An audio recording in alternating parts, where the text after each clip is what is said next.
আমি লেফটেন্যান্ট বরখাস্তকৃত সৈয়দ শাহ মোহাম্মদ আবরার ইন্তিসার ইনজামাম খোরাসানি। নামটা অনেক বড়, তবে আজকের ভিডিওটা এত বড় করব না ইনশাআল্লাহ। এই চ্যানেল থেকে আপনাদের সবাইকে আন্তরিকভাবে স্বাগত জানাচ্ছি। আমি একজন সাবেক নৌবাহিনীর কর্মকর্তা এবং জুলাই বিপ্লবের অনেক বলির পাঠার মধ্যে একজন ভাগ্যবান বলির পাঠা বলেই নিজেকে দাবি করি।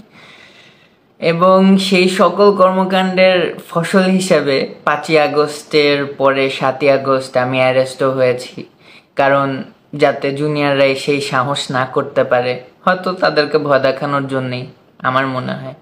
এরপর পেয়েছি বিভিন্ন বিশ্বাসঘাতকতা, মিথ্যা অভিযোগ। 20 সেপ্টেম্বর ছাড়া পেয়ে কর্মস্থানে যোগ দিলাম, তারপর শুরু হলো নানান হ্যারাসমেন্ট এবং অবশেষে 18 মে প্রায় 10 মাস পর উইথাউট নোটিস আমার প্রিয় দায়িত্ব থেকে পেলাম অব্যাহতি। এখনো চলছে চরিত্র হননের বিভিন্ন আয়োজন, যেন কথা বলার যে কোনো প্রয়াসকে দমন করা যায়। তবুও আমি ভেঙে পড়িনি, আলহামদুলিল্লাহ, নত হইনি, হবও না ইনশাআল্লাহ। এই চ্যানেল হবে আমার জীবনের দৃষ্টিভঙ্গির অভিজ্ঞতার একটি প্ল্যাটফর্ম। এখানে আমি আমার ব্যক্তিগত গল্প, সমাজ ও রাষ্ট্র নিয়ে আমার চিন্তা সবকিছু শেয়ার করব। তবে এটি বিতর্কের জায়গা নয়, বরং বোঝাপড়ার, শোনার এবং শেখার জায়গা। আমি চাই এটা হোক একটি পারস্পরিক শ্রদ্ধাশীল আলাপের ক্ষেত্র, ইনশাআল্লাহ। তবে এর মানে এই না যে বিতর্ক হবে না। কখনো কখনো সত্যের পথে পৌঁছানোর জন্য বিতর্কও দরকার।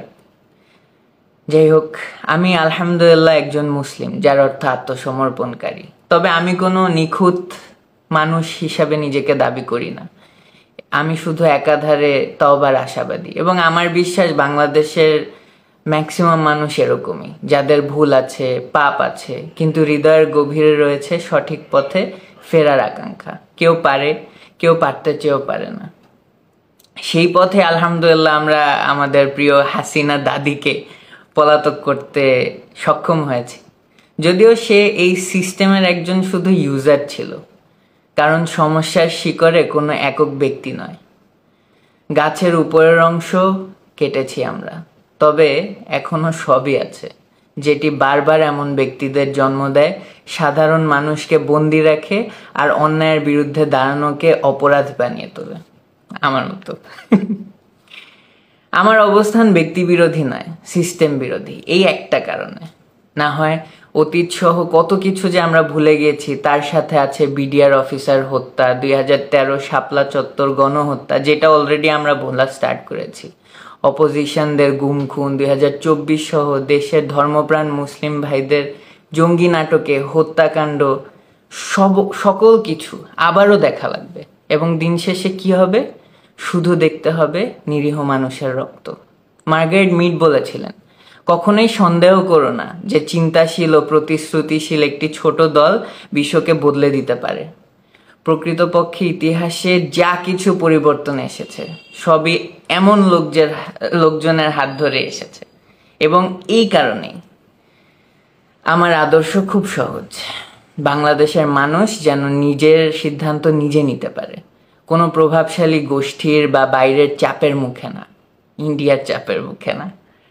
আমাদের ঐক্য হোক সত্যের পক্ষে, ন্যায়ের পক্ষে এবং আল্লাহর রাস্তা ধরে হাঁটার মধ্যে, যেখানে মানুষ আবার মানুষ হয়ে উঠবে, না শুধু পরিচয়, বরং ন্যায়ের সঙ্গে জীবনের প্রতিটি স্তরে দাঁড়িয়ে।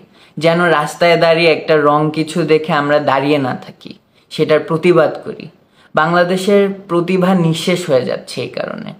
যোগ্যরা হচ্ছে দেশ ছাড়া, বহিরাগত মির্জাফরের চক্রান্তে জাতি ভাঙছে।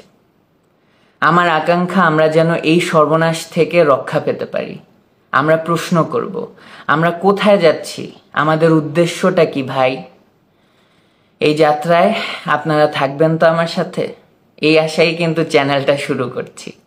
আসুন একসাথে ভাবি, শিখি আর গড়ি। হাল ধরো, হাত ধরো, আল্লাহর পক্ষে, নিজের আগে দেশটাকে দেখো। ফি আমানিল্লাহ।